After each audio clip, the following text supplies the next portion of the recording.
आधार का नया version universal client के तहत अब आधार में नामांकन करना है। इस वीडियो में हम देखेंगे कि यूनिवर्सल क्लाइंट के तहत हम आधार नामांकन या अपडेट के प्रोसेस किस तरीके से करेंगे और एक उदाहरण के द्वारा किसी आधार में मोबाइल नंबर अपडेट की प्रोसेस को सीखेंगे। करना क्या है कि आपको आधार ECMP जो क्लाइंट अभी तक आप ओपन करते थे उसे ओपन करेंगे। ओपन करने पर कुछ इस प्रकार की स्क्रीन आती थी। हम ECMP पर क्लिक करके आगे बढ़ जाते थे। अब आपको करना क्या है कि यूनिवर्सल क्लाइंट पर क्लिक करना है। यूनिवर्सल क्लाइंट पर क्लिक करने के बाद कुछ इस प्रकार की स्क्रीन आएगी, जहाँ पर देखिएगा सेलेक्ट टाइप ऑफ ऑथेंटिकेशन में फेस, फिंगर, आइरिस है, इंटर आधार नंबर है, इंटर कैप्चा है और लॉगिन का ऑप्शन है। तो जो ये लॉगिन स्क्रीन खुल के आती है, अगर आप पुराने सॉफ्टवेयर से मैच करो तो पुराने सॉफ्टवेयर में भी जब लॉगिन स्क्रीन आती थी तो आधार ऑपरेटर को अपनी जानकारी देनी होती थी। ठीक उसी प्रकार से यूनिवर्सल क्लाइंट में आधार ऑपरेटर को ही अपनी जानकारी देनी है इस लॉगिन स्क्रीन पे। इसमें ऊपर ऑथेंटिकेशन सेलेक्ट कर लेंगे कि फिंगर, आइरिस किससे ऑथेंटिकेशन करना है, तो हमने सेलेक्ट कर लिया मान लीजिए फिंगर का। आधार नंबर, आधार ऑपरेटर अपने 12 अंक आधार के जो होते हैं उन्हें टाइप करेंगे।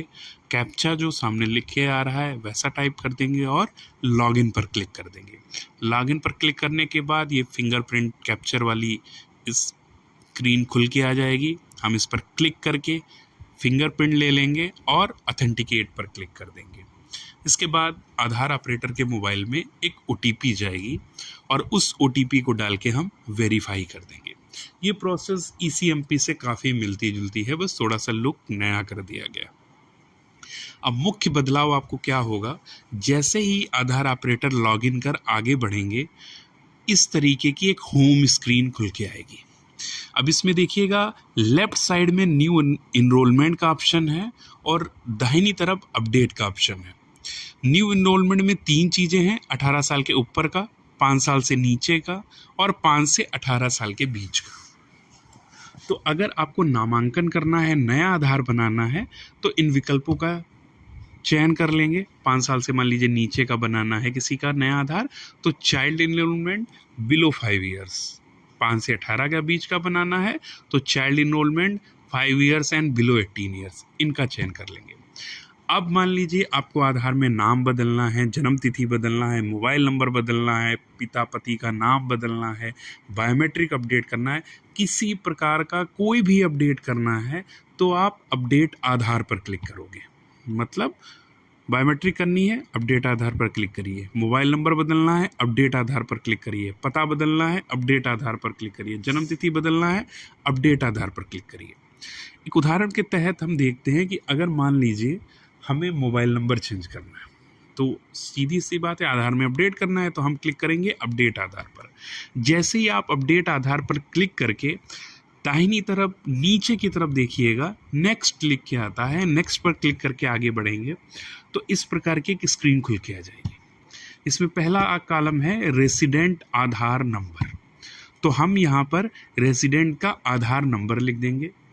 ग्राहक जिसका हम मोबाइल नंबर चेंज करना चाह रहे हैं तो उसका आधार नंबर लिख देंगे और ओके पर क्लिक कर देंगे। जैसे ही ओके पर क्लिक करेंगे इस प्रकार की स्क्रीन खुल के आ जाएगी, जिसमें लिखा होगा कि आप डेमोग्राफिक या बायोमेट्रिक अपडेट में क्या कर सकते हैं। देखिए, नाम बदल सकते हैं, डेट ऑफ बर्थ बदल सकते हैं, जेंडर बदल सकते हैं, एड्रेस बदल सकते हैं, मोबाइल बदल सकते हैं, ईमेल बदल सकते हैं या बायोमेट्रिक अपडेट कर सकते हैं।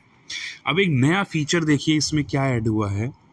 इसमें सामने लिख के आ रहा है कि जिसका आप आधार अपडेट करना चाह रहे हैं उसके नाम, जन्म तिथि और जेंडर में अपडेट के विकल्प कितने बचे। जैसे बहुत बार होता है ना, अभी तक पुराने में हमको पता ही नहीं चल पा रहा था कि किसी ने कितनी बार नाम बदल लिया, उसका नाम अब चेंज हो पाएगा कि नहीं, लिमिट क्रॉस तो नहीं हो गई।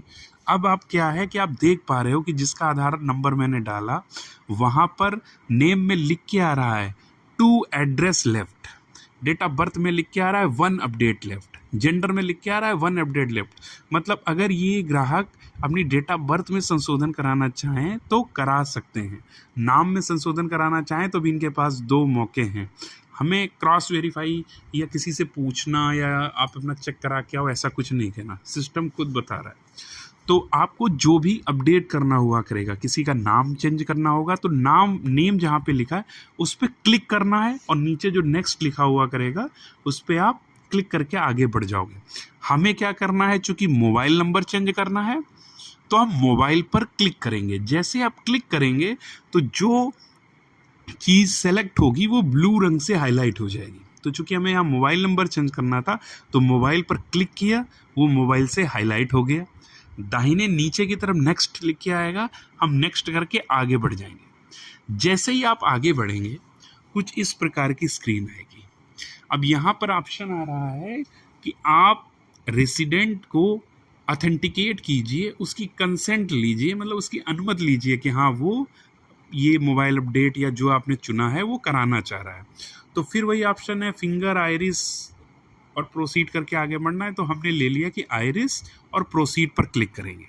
जैसे ही आप क्लिक करेंगे इस प्रकार की स्क्रीन खुल के आ जाएगी। रेसिडेंट आइरिस क्लिक करेंगे, इस पर आइरिस कैप्चर कर लेंगे, ग्रीन आ जाएगा। नीचे देखिएगा ऑथेंटिकेट लिखा हुआ है, ऑथेंटिकेट पर क्लिक कर लेंगे। जैसे ही आप ऑथेंटिकेट पर क्लिक करेंगे इस प्रकार की स्क्रीन खुल के आ जाएगी, जहाँ पर जो भी ग्राहक का नाम होगा, आधार नंबर होगा, जन्म तिथि होगी, ये सब ऑटो पॉपुलेट हो जाएंगे, सब कुछ दिखने लगेगी, आधार की डिटेल दिखने लगेगी। आधार की डिटेल दिखने से होगा क्या, ये सब नॉन एडिटेबल होंगे, ऐसा नहीं इसमें आपको सुधार कर पाएँ। सुधार किस चीज़ में कर पाएंगे, देखिए यहाँ पर दाहिनी तरफ जो मैं बोल रहा था कि ना दाहिनी तरफ नेक्स्ट दिखेगा, तो यहाँ पे दिखता है हर फील्ड में नेक्स्ट, यहाँ पे दिखेगा। तो आप नेक्स्ट पे क्लिक करोगे और ये आ गया मोबाइल नंबर का, और ये एक एडिटेबल फील्ड होगी, यहाँ पर आप मोबाइल नंबर डालोगे। अब देखिए सॉफ्टवेयर में नया क्या आया है, जब आप मोबाइल नंबर डालेंगे आपको OTP के द्वारा उसे वैलिडेट करना पड़ेगा। अर्थात आपको ग्राहक को बताना है कि जो नए सॉफ्टवेयर के तहत मोबाइल नंबर का सत्यापन तुरंत ही होगा, उस पर OTP जाएगी। तो मोबाइल नंबर डालना है, वैलिडेट OTP पर क्लिक करना है। जैसे ही वैलिडेट OTP क्लिक करेंगे इस प्रकार की स्क्रीन खुल के आ जाएगी। 6 अंकों की OTP ग्राहक से पूछनी है और वेरीफाई पर क्लिक कर देना है OTP डाल के। जैसे OTP डाल के आप वेरीफाई कर देंगे, लिख के आ जाएगा OTP verified successfully for mobile number इतना इतना, और हम इसके बाद क्लोज कर देंगे। फिर जब हम नेक्स्ट पर क्लिक करेंगे तो इस प्रकार का बॉक्स आएगा। आप ये ध्यान रखिएगा, ये बॉक्स सब जगह आएगा और इसमें एक जगह चेक बॉक्स बना है, उस पर टिक करना है।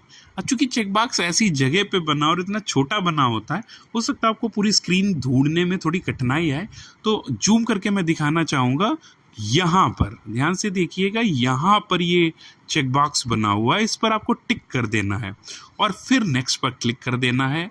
इस तरीके से ये अब लोडिंग डेमोग्राफिक डेटा पर आ जाएगा और आपका ये इस प्रकार की स्क्रीन खुल के आ जाएगी। स्क्रीन खुल के आ जाने के बाद देखिए प्रीवियस है, बैक स्क्रीन पे जाने पे आप कन्फर्म पर क्लिक कर दोगे। कन्फर्म पर क्लिक करने के बाद ऑपरेटर आइरिस का ऑप्शन आ जाएगा। ऑपरेटर इस पर क्लिक करके अपनी आइज़ लगा देंगे, ऑथेंटिकेट कर देंगे और ये स्क्रीन खुलेगी। अब इस स्क्रीन में देखिएगा नया क्या है। अभी तक क्या होता था, हम आधार एनरोलमेंट फॉर्म और चाहे आपका जो आधार का एनरोलमेंट फॉर्म भरा है या आपकी जो रसीद निकलती थी, किसी भी क्रम में हम उनको स्कैन कर सकते थे। अब प्रोसेस क्या है कि जब आपकी स्क्रीन खुले सबसे पहले आपको प्रिंट पर क्लिक करना है। प्रिंट पर क्लिक करके आपको एक्नॉलेजमेंट स्लिप प्रिंट करनी है। एक्नॉलेजमेंट स्लिप जब प्रिंट हो जाए तो ऑपरेटर अपने साइन, ग्राहक अपने साइन, जैसे अभी तक आप करते आ रहे थे, करेंगे। और उसके बाद प्रिंट करने के बाद यहाँ पर देखिएगा attach the signed acknowledgement slip और स्कैन लिखा है, स्कैन पर क्लिक कर देंगे।